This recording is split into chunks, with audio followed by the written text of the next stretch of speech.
उस्ताद अल्लाह रखा खां के पुत्र पद्म विभूषण उस्ताद जाकिर हुसैन का रविवार रात अमेरिका में निधन हो गया। मौसीकी की दुनिया में जिनके तबले की थाप एक अलहदा पहचान रखती है, वो उस्ताद जाकिर हुसैन नहीं रहे। 73 साल की उम्र में उनका निधन हो गया। अमेरिका के सैन फ्रांसिस्को से रविवार रात यह खबर आई, जहां उन्हें एक अस्पताल के आईसीयू में भर्ती कराया गया था। उन्हें रक्तचाप की समस्या थी। उस्ताद जाकिर हुसैन उस्ताद अल्लाह रखा खां के पुत्र थे।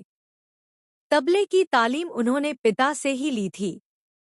उस्ताद जाकिर हुसैन की शख्सियत का अंदाज़ा इसी बात से लगाया जा सकता है कि उन्होंने महज 11 साल की उम्र में अमेरिका में पहला कॉन्सर्ट किया, यानी तकरीबन 62 साल तक उनका और तबले का साथ नहीं छूटा। उन्होंने 3 ग्रैमी अवार्ड जीते, पद्म विभूषण से भी नवाजे गए। तबले को अंतर्राष्ट्रीय स्तर पर प्रतिष्ठा दिलाने में उनका अहम योगदान रहा। पिता से विरासत में मिला था संगीत का हुनर। जाकिर हुसैन का जन्म 9 मार्च 1951 में मुंबई में हुआ था।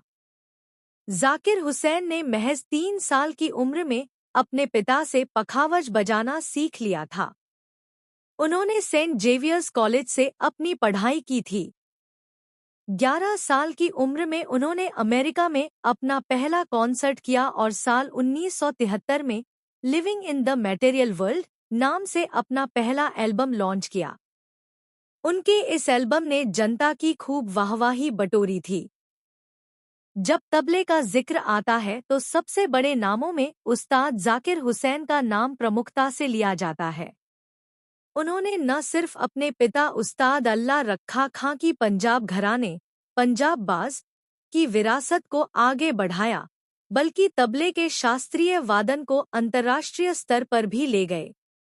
उस्ताद को संगीत की दुनिया का सबसे बड़ा ग्रैमी अवार्ड 1992 में द प्लेनेट ड्रम और 2009 में ग्लोबल ड्रम प्रोजेक्ट के लिए मिला। इसके बाद 2024 में उन्हें 3 अलग-अलग संगीत एल्बमों के लिए एक साथ 3 ग्रैमी मिले। 1978 में जाकिर हुसैन ने कथक नृत्यांगना एंटोनिया मिनिकोला से शादी की थी। उनकी 2 बेटियां हैं, अनीसा कुरैशी और इसाबेला कुरैशी। 1983 में जाकिर हुसैन ने फिल्म हीट एंड डस्ट से अभिनय के क्षेत्र में कदम रखा। इसके बाद 1988 में द परफेक्ट मर्डर, 1992 में मिस बैटीज चिल्डर्स और 1998 में साज फिल्म में भी उन्होंने अभिनय किया। उस्ताद जाकिर हुसैन तबले को हमेशा आम लोगों से जोड़ने की कोशिश करते थे। यही वजह थी कि शास्त्रीय विधा में प्रस्तुतियों के दौरान बीच बीच में वे अपने तबले से कभी डमरू, कभी शंख तो कभी बारिश की बूंदों जैसी अलग अलग तरह की ध्वनियां निकालकर सुनाते थे। वे कहते थे कि शिवजी के डमरू से कैलाश पर्वत से जो शब्द निकले थे, गणेश जी ने वही शब्द लेकर उन्हें ताल की जुबान में बांधा। हम सब तालवादक, तालयोगी या तालसेवक उन्हीं शब्दों को अपने वाद्य पर बजाते हैं। गणेश जी हमारे कुलदेव हैं।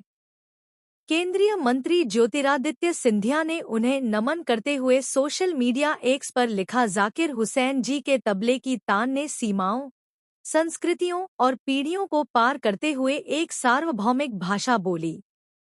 उन्होंने अपने पोस्ट में एक वीडियो भी साझा किया, जिसके बारे में लिखा, यह क्लिप परिभाषित करती है कि हम उन्हें कैसे याद करेंगे और उनकी विरासत का जश्न कैसे मनाएंगे। उनकी लय की ध्वनि और कंपन हमारे दिलों में हमेशा गूंजती रहेगी, हमेशा गूंजेगा वाह ताज।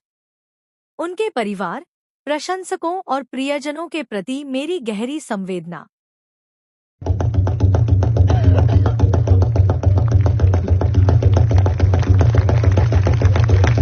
कहते हैं, मैंने किया है कई बार, आपको एक बार फिर बताता हूं